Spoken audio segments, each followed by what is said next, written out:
Hey everybody, today I want to talk about not a record, not about my website, but I want to talk about this Beatles magazine. Now, this is a magazine from Uncut, and they're based in the UK, and this is called The Ultimate Music Guide to the Beatles.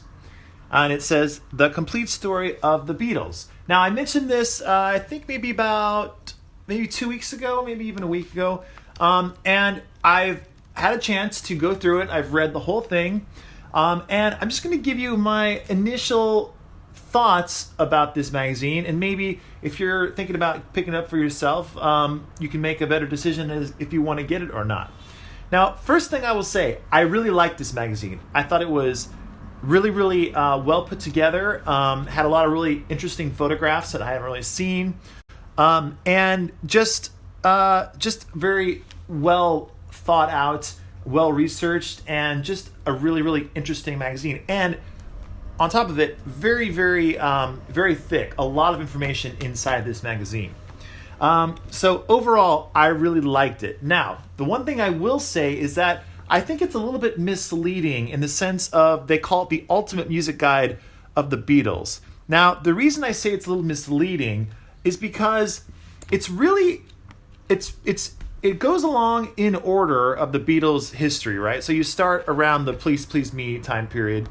And what it has for each chapter is what I'll call it, is articles of that time period that were in, like the Melody Maker or the NME or something like that. They have articles from that time period talking about whatever was going on, maybe an interview with one of the Beatles or talking about a recording session, which is all very interesting. And I don't want to in any way say that those are not worth checking out, because they are. They're very fascinating articles that I'd never read before. But it's a little misleading because I thought this was going to be more about the music, because they call it the Ultimate Music Guide to the Beatles. That being said, they do highlight each of the Beatles' UK albums, they're very brief little articles written about each of the albums. For example, here is Rubber Soul, and it's just 2 pages talking about Rubber Soul. And it's just each album has a different writer. So in this case, this is by a guy named Rob Young who wrote this.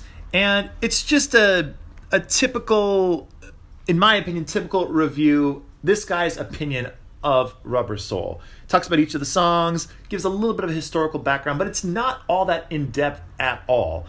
And then it lists over here, each album has like a little box that says like sleeve notes, basically just telling you what songs are on the album and who played what.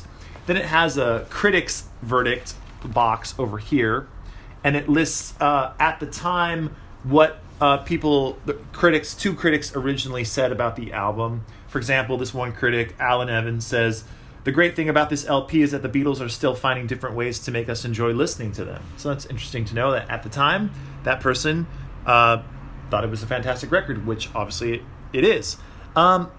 So that's the one thing about this magazine that I didn't quite understand, that why they would call it the Ultimate Music Guide. Because while they talk about each of the albums, they're very short little write-ups about each of the albums. So they don't really go into depth, I would say, about the music as I thought they would.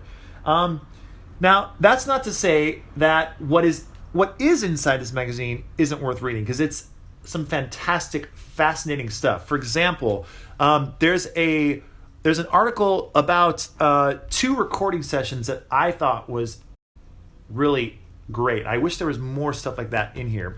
The first one was the Beatles recording the She Loves You session. I believe that's what they were working on.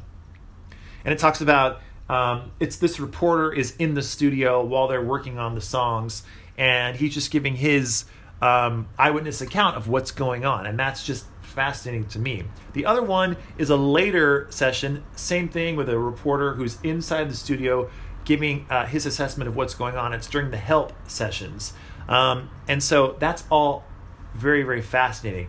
And in my opinion, the absolute highlight of this magazine, it has an interview with Brian Epstein that was done just a few weeks before his death. It's right here. And this was so fascinating to me. I really, really enjoyed that, and it was a pleasant surprise. And he's not just talking about the Beatles in this article or this interview, Brian Epstein. He talks about everything to do with the 1960s. Talks about drug culture, the Rolling Stones, the London scene, and just the music industry in general. And it's just fascinating. And I haven't really seen or read that many interviews with Brian Epstein, so I thought that was really, really good. Another interesting bit is at the end here, although I will say it's pretty thin as far as how in-depth they went, because on the cover they talk about, let's see, they talk about the new remixes reviewed, is what they say. They don't really review the new remixes, they just kind of give you an overview of what they are and about how Giles Martin went about doing it and that whole thing. There's nothing new in here at all. Now, to me, that's a little bit of disappointment because this is all stuff that any Beatles fan already knows about. Even if you just read the press release for each of these releases, these remix albums, you would already know all this information. There's nothing new in here at all. So that was kind of a drag. They didn't really give that much of a review, I would say. And then there's some kind of useless information at the back, which is, I think, kind of a waste of time. There's this thing about valuing your Beatles collection, and they just basically list all these rare records that none of us will ever see because they're thousands and thousands of dollars or thousands of pounds.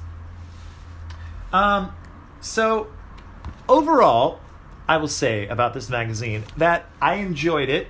I would give this probably like an 8 out of 10 if I had to give it a rating here. It's a little misleading as far as the Ultimate Music Guide. Again, not a lot of talk about their music or their albums specifically. It's more just has interviews and articles of the time period that the Beatles were making music. So for that alone, it is worth picking up. So if it's something you're interested in, you should definitely check it out. I got this at Barnes & Noble out here in California. And I went to Barnes & Noble over this weekend, and they still had a bunch of copies of this on their stand. So I'm sure if you have a Barnes & Noble or just like a newsstand, they will have this. And I paid, how much did I pay for this? Yeah, I paid $18 for this and a little bit of tax. I think it was like $1944, something like that. So basically $20 for this magazine. I think that's a little bit expensive, in my opinion, for what this is. But if you're a Beatles collector and you're going after as many Beatle-related magazines as you can, or books or whatever, it's definitely worth it, and I am that person. So $20 to me, this was worth it. But if you're just a casual Beatles fan and you're looking to get a really in-depth history of the band and their music, this probably isn't the magazine for you. So anyway, that's my take on this magazine from Uncut called The Ultimate Music Guide to the Beatles. I would love to know what some of you think about this magazine in the comments below. Let me know if you picked this up. Maybe you think what I just said was completely wrong and you actually think that the title of this is perfect.